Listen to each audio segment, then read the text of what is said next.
For today's video mga pambihira, magluluto tayo ng tilapia pero hindi ito piprito, hindi ito gagataan, kundi iihawin natin na may foil.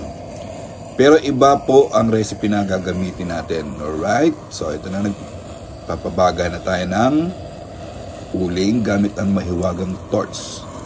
So kailangan lang natin dito mga pambihira, ang ingredients dito ay itong bawang. Yan, i-golden brown lang natin ang bawang mga pambihira. So, isangag lang natin siya sa mababang apoy lang. And then, ayan, golden brown na siya. Pwede natin hanguin yan. At ito na, i-prepare na natin ang ating iihawing tilapia, mga pambira.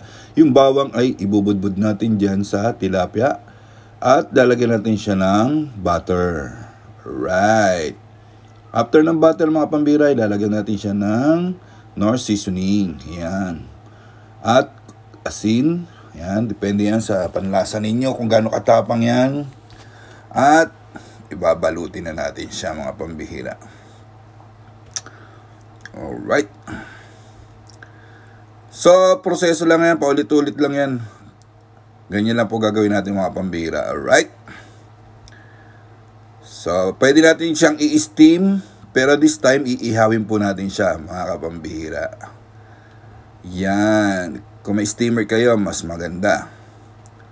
And yung in-steam niyan, mga kapambira, is natikman ko na rin. Ito, itatry ko naman yung iihaw naman natin siya. Alright. So, ayan. Napakadaling lutuin po nito at napakalinamnam po ng pagka naluto na siya. Kakaiba naman po siyang luto. Ayan, kung kayo nagsasawa na sa mga ginataan, paksiw, prito, ayan. Ihaw lang natin siya, mga pambihira. Alright, balibaligtarin lang natin siya para pantay ang ating luto. Alright, so yun, nilagyan na rin natin ng talong mga pambihira. Nag-ihaw na rin ako ng talong para sa ensalada natin. Para masarap ang kainan at mga pambihira, ito na ang finished product natin. Alright, so ito yung ensaladang talong. Pakasarap niyan mga pambihira. At ito na yung resulta ng ating inihaw na tilapia.